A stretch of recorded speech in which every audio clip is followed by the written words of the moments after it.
हरे कृष्णा दंडवत प्रणाम। भगवद गीता के अध्याय 2 के श्लोक संख्या 53 और 54 के बारे में हम विचार करेंगे।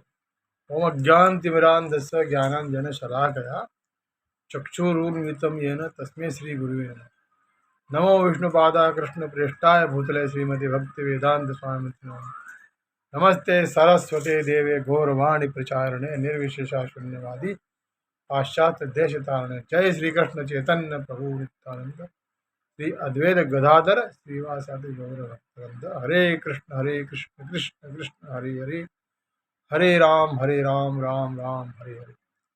श्लोक संख्या 53 में कहा है, स्तुति विप्रतिपन्ना ते यदा स्थास्यति निश्चला समाधावचला बुद्धि सदा योगमवाप्स्यसि। यानी भगवान कहते हैं कि जब तुम्हारा मन वेदों की अलंकारमयी भाषा से विचलित न हो और वह आत्म साक्षात्कार की समाधि में स्थित हो जाए, तब तो तुम्हें दिव्य चेतना प्राप्त होगी। कोई समाधि में है, इस कथन का अर्थ यह होता है कि वह पूर्णतया कृष्ण भावना भावित यानी कृष्णा कॉन्शियसनेस में है, अर्थात उसने पूर्ण समाधि में ब्रह्म परमात्मा तथा भगवान को प्राप्त कर लिया है। आत्म साक्षात्कार की विधि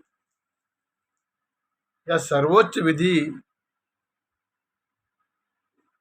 यह जान लेना है कि मनुष्य कृष्ण का शाश्वत दास है और उसका एकमात्र कर्तव्य कृष्ण भावना मर्द में अपने सारे कर्म करना।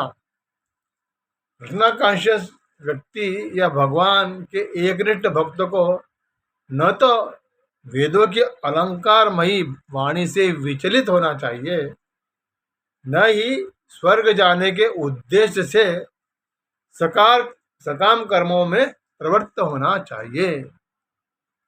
कृष्णा कॉन्शियसनेस में मनुष्य कृष्ण के सानिध्य में रहता है और कृष्ण से प्राप्त सारे आदेश उस दिव्य अवस्था में समझे जा सकते हैं। ऐसे कार्यों के परिणाम स्वरूप निश्चयात्मक ज्ञान की प्राप्ति निश्चित होती है। उसे कृष्ण या उसके प्रतिनिधि गुरु की आज्ञाओं का पालन करना होगा।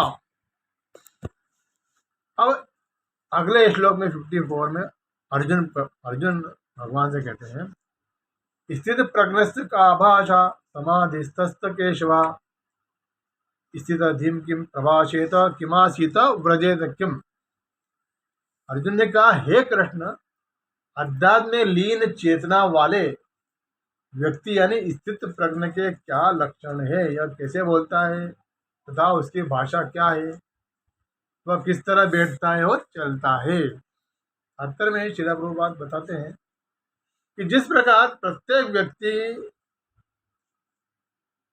के उसकी विशिष्ट स्थिति के अनुसार कुछ लक्षण होते हैं, उसी प्रकार कृष्ण भावना भावित यानी कृष्णा कॉन्शियस पुरुष का भी विशिष्ट स्वभाव होता है, यथा उसका बोलना, चलना, सोचना आदि।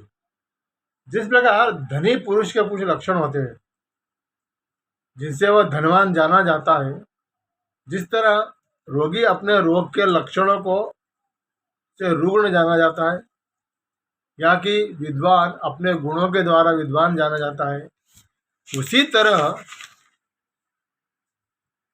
भगवान कृष्ण की दिव्य चेतना से युक्त व्यक्ति अपने विशिष्ट लक्षणों से जाना जाता है। इन लक्षणों को भगवत गीता से जाना जा सकता है, किंतु सबसे महत्वपूर्ण बात यह है कि कृष्ण कॉन्शियस व्यक्ति किस तरह बोलता है, क्योंकि वाणी किसी मनुष्य का सबसे महत्वपूर्ण गुण है। कहा जाता है कि मूर्ख का पता तब लगता है या तब तक नहीं लगता जब तक वह बोलता नहीं है। जब वो बोलता है तो उसके गुणों का पता लग जाता है। एक बने ठने मूर्ख को तब तक नहीं पहचाना जा सकता जब तक वह बोले नहीं, किंतु बोलते ही उसका यथार्थ रूप प्रकट हो जाता है। कृष्ण भावना भावित व्यक्ति का सर्वप्रथम और सर्व प्रमुख लक्षण यह है कि वह केवल कृष्ण तथा उन्हीं से संबंधित विषयों के बारे में सोचता रहता है, उन्हीं के बारे में बोलता है, उन्हीं के बारे में चिंतन करता है। तो फिर अन्य लक्षण अपने आप स्वतः प्राप्त हो जाता है। अगले 55वां श्लोक में हम भगवान क्या उत्तर देते हैं इसके बारे में हम विचार करें। हरे कृष्ण।